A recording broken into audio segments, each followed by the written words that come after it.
नमस्कार सभी को, मैं नवनीत गौतम क्लासेस में आप सभी का स्वागत करता हूं। तो BSc BA BCom second year के लिए आप फाउंडेशन कोर्स संस्कृत पढ़ रहे हैं। उसमें वेद मंत्र आपका अध्याय जारी है। उसमें मैंने आपको 14 मंत्र कराए थे। आइए आज की कक्षा में 15 और 16 इन वेद मंत्रों को हम अध्ययन करेंगे। ठीक है, तो जैसे कि आप सभी देख सकते हैं, जो वेद होते हैं उनके कुछ संलग्न ग्रंथ भी होते हैं, जिसमें ब्राह्मण और आरण्यक ग्रंथों का भी उनमें सामंजस्य किया जाता है। तो ये जो आपका मंत्र है ये ऐत्रेय ब्राह्मण से है, जो वेदों से संबंधित एक ग्रंथ है, और ये आरण्यक से है। ठीक है, यानी ब्राह्मण ग्रंथ हो, आरण्यक ग्रंथ हो, उपनिषद हो, ठीक है, और वेद हो, ये सभी वैदिक ग्रंथों के अंतर्गत आते हैं। आइए देखते हैं कितने अच्छे भाव का एक मंत्र है। देखो, चरण वै मधु विंदति चरणत स्वादुम उदुम्बरम। आगे कहा सूर्यस्य पश्य श्रेमानम यो न तंद्रियते चरण। ठीक है, आइए देखते हैं। ऐसे तो पढ़ के कुछ समझ नहीं आया होगा आपको। देखो, चरण का अर्थ क्या है? इसका मतलब है चलता हुआ। ठीक है जी, क्या अर्थ है? चलता हुआ यानी विचरण करता हुआ। चलता हुआ यानी विचरण करता हुआ। ठीक है, यानी मेहनत करता हुआ, परिश्रम करता हुआ। इसका भाव ये लिख सकते हैं। वै का अर्थ है निश्चित रूप से। ठीक है, निश्चित रूप से। और मधु कहते हैं शहद को। ठीक है, शहद। और विंदति माने प्राप्त कर लेता है या प्राप्त करता है। ठीक है जी, तो पता है क्या अर्थ हुआ? यानी निश्चित रूप से चलता हुआ व्यक्ति शहद को प्राप्त कर लेता है। चलता हुआ यानी मान लो एक उदाहरण के तौर पे समझाया गया है कि शहद यदि प्राप्त करना है आपको तो कठिन परिश्रम करना पड़ेगा ना भाई। शहद प्राप्त करना मधुमक्खियों के छत्ते से कोई आसान काम थोड़ी ना है। तो उसके लिए भी जो परिश्रम करता हुआ व्यक्ति है वो शहद प्राप्त कर लेता है। और जो हाथ पे हाथ धर के बैठा रहेगा वो थोड़ी ना कर पाएगा कुछ भी, है ना। कहते हैं ना कि सोए हुए सिंह के मुख में जो मृग होता है, हिरन होता है, वो स्वयं थोड़ी ना प्रवेश करता है भाई। सिंह को पुरुषार्थ करना पड़ता है, परिश्रम करना पड़ता है, मेहनत करनी पड़ती है, तभी तो उसे भोजन मिल पाता है। तो ये जो है ना आपका मंत्र, ये आपको कर्म की शिक्षा देगा और आलस्य को त्यागने की शिक्षा देगा। तो इसने कहा कि चलता हुआ व्यक्ति जो है ना वो शहद को प्राप्त कर लेता है, उदाहरण के तौर पर। क्योंकि शहद प्राप्त करना प्राचीन काल में भी और आज भी एक कठिन और दुष्कर कार्य माना जाता है। मधुमक्खी है ना इतनी सारी रहती हैं, तो उनसे शहद प्राप्त करना क्या है? एक चलता हुआ व्यक्ति। चलता हुआ मतलब चलता हुआ नहीं, ऐसे चलता हुआ नहीं, इसका मतलब है परिश्रम करता हुआ। ठीक है, जो भावार्थ आएगा तो इसका मतलब चलता हुआ व्यक्ति या परिश्रम करता हुआ व्यक्ति शहद को प्राप्त कर लेता है। ठीक है, और यह मधु का अर्थ शहद नहीं भी हो सकता है ना। एक चीज़ के कई अर्थ निकलते हैं। मधु अमृत को भी कहते हैं। तो अमृत को यदि प्राप्त करेगा कोई व्यक्ति तो उसे बहुत अथक परिश्रम करना पड़ेगा, तो आप ऐसे भी कह सकते हो। और आगे कहता है, देखो इसका तो विच्छेद करेंगे तभी समझ में आएगा। इस शब्द का, बड़े से शब्द का विच्छेद है चरण प्लस स्वादुम प्लस उदुम्बरम हो। हाँ, उदुम्बरम। ठीक है, इस तरीके से देखो चरण फिर वही आ रहा है, यानी चलता हुआ। स्वादुम का अर्थ होता है स्वादिष्ट। स्वादुम का अर्थ क्या है? स्वादिष्ट। और उदुम्बरम का अर्थ है, एक होता है गुल्लर का फूल या गुल्लर का फल होता है एक, खाया ना, मतलब सुना तो होगा ना। गुल्लर के फूल होते हैं, ग्रामीण जो लोग हैं पृष्ठभूमि से वो तो समझते होंगे, गुल्लर का एक फूल होता है। ठीक है, यानी चलता हुआ व्यक्ति मधु यानी शहद को प्राप्त कर लेता है, और चलता हुआ व्यक्ति स्वादिष्ट गुल्लर के फल को प्राप्त कर लेता है। ठीक है, इसका मतलब यही है। चरण माने चलता हुआ, विंदति दोनों के लिए है, इधर के लिए भी और इधर के लिए भी, है ना। चलता हुआ व्यक्ति प्राप्त कर लेता है किसे? स्वादिष्ट गुल्लर के फल को। क्लियर है? प्रथम पंक्ति का अर्थ आपको क्लियर हुआ होगा। आगे क्या कहा, पश्य, पश्य यानी देखो, क्या देखना है, सूर्यस्य, सूर्य का, सूर्य का देखो, क्या देखो, श्रेयमानम की लिखो, सूर्य की उत्कृष्टता, उत्कृष्टता समझते हो आप लोग, उत्कृष्टता यानी श्रेष्ठता, सूर्य की श्रेष्ठता देखो, सूर्य की उत्कृष्टता देखो। क्या है सूर्य की उत्कृष्टता, सूर्य की श्रेष्ठता क्या है, सूर्य में विशेष गुण क्या है, बताइए आप लोग समझते हैं सूर्य कभी भी आलस्य नहीं करता है, वो प्रतिदिन जो भी उसका निश्चित समय होता है वो नींद में लेटा नहीं रहता है ना। हम मनुष्यों की तरह वो प्रतिदिन निश्चित समय पर उदय हो जाता है, निश्चित समय पर अस्त हो जाता है। इसका मतलब समय का इतना पाबंद है, बहुत अधिक पाबंद है, ठीक है।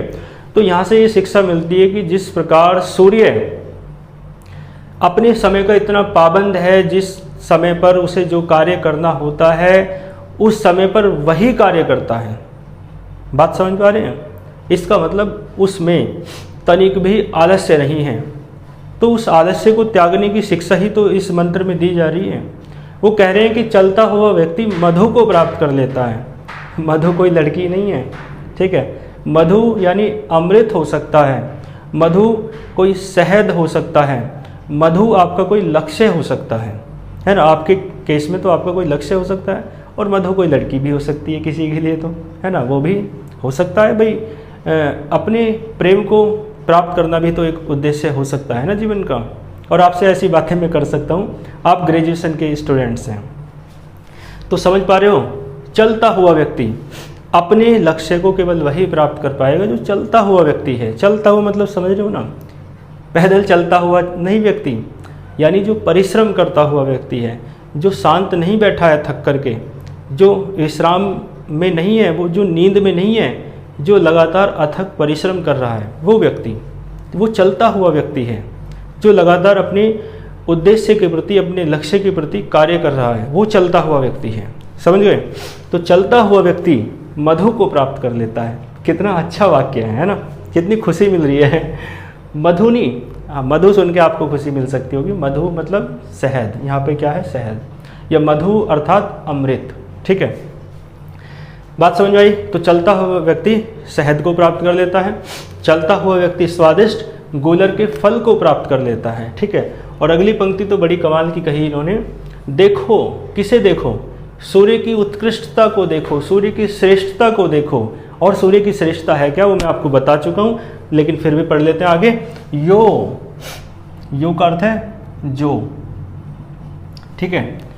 जो यानी सूर्य, उस सूर्य की उत्कृष्टता को देखो जो चरण, चलता हुआ, चरण का अर्थ क्या हुआ, वही जो बार बार आ रहा है, चलता हुआ। न माने नहीं, जो चलता हुआ नहीं, और तंद्रियते माने थकता है। समझ गए? सूर्य की उत्कृष्टता को देखो जो चलता हुआ कभी भी थकता नहीं है। कितनी विशेष बात कही, ठीक है। सूर्य की उत्कृष्टता को देखो जो चलता हुआ कभी भी थकता नहीं है। उस सूर्य की उत्कृष्टता को आपको देखना है। समझ गए? अर्थ आपको मंत्र का समझ में आया होगा। भाव यही है कि चलता हुआ व्यक्ति मधु अर्थात शहद को प्राप्त कर लेता है, चलता हुआ व्यक्ति स्वादिष्ट गोलर के फल को प्राप्त कर लेता है। और सूर्य की उत्कृष्टता को देखो, सूर्य की महानता को देखो, सूर्य की श्रेष्ठता को देखो। किस कारण महान है सूर्य, किस कारण श्रेष्ठ है सूर्य, कि वह चलता हुआ कभी भी थकता नहीं है, ठीक है। देखो कितनी प्रेरणा मिलती है। ये वही भाव है जो कभी स्वामी विवेकानंद ने कहा, आगे आधुनिक युग में उन्होंने कहा, ये तो प्राचीन काल की बातें हैं, तो उन्होंने कहा कि उठो।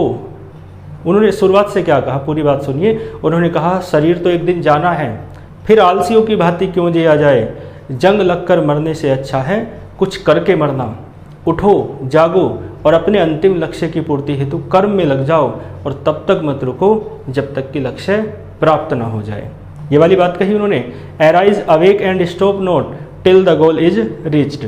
जब तक कि लक्ष्य प्राप्त ना हो जाए तब तक रुकना नहीं है।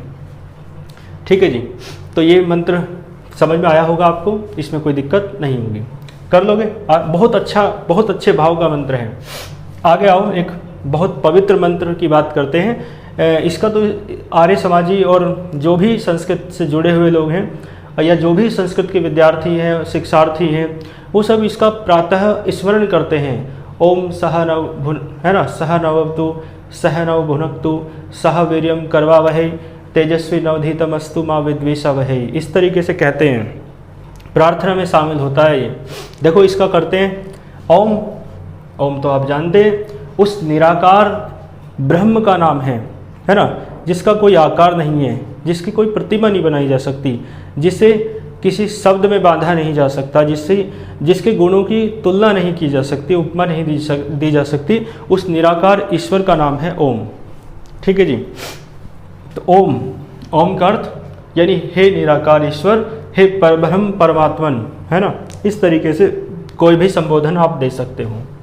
क्या कहा? सह, सह तो आप समझ रहे हो, सह का अर्थ होता है साथ, यानी साथ साथ, यहाँ पर है ना। और नव अवतु है, इसका विच्छेद करोगे तो नव प्लस अवतु। ठीक है जी, नव प्लस अवतु, नव प्लस अवतु। देखो नव का अर्थ होता है हमारी, ठीक है, साथ साथ अवतु माने रक्षा करें। अवतु अर्थ क्या हुआ? रक्षा करें, कि हे परब्रह्म परमात्मन या हे निराकार ईश्वर, ठीक है, हमारी साथ साथ, ठीक है, रक्षा करें। कौन कह रहे हैं? हमारी किनकी? जो देखो हम कहेंगे कि हमारी साथ साथ रक्षा करें, तो हम किसके लिए कहेंगे? अपने लिए और आपके लिए। हम और आप, हम और आप मिलके सब क्या है? हम।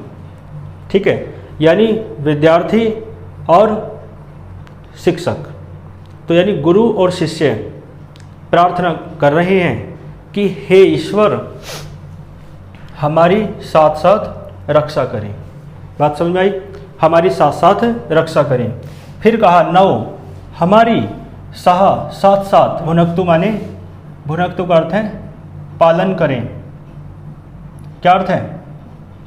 पालन करें, हमारा साथ साथ पालन करें। बात समझ आई? हमारा साथ साथ क्या करें? पालन करें। ठीक है जी, सह, फिर सह आया, सह का अर्थ साथ साथ। वीर्यम करवा वही, ठीक है, वीर्यम का अर्थ होता है एक तरीके से तेज, ठीक है जी, और करवा वहे यानी प्रदान करें, प्रदान करें। ठीक है, वीर्यम को तेज भी कह सकते हैं, बल भी कह सकते हैं, ओज भी कह सकते हैं। ठीक है, यानी हमें साथ साथ तेज, ओज और बल प्रदान करें। ठीक है, और आगे कहा तेजस्वी, इसका विच्छेद कर लो, ये हो जाएगा नव प्लस नव, है ना, लिखा है ना नवधीतम स्तु, तो नव प्लस अधितम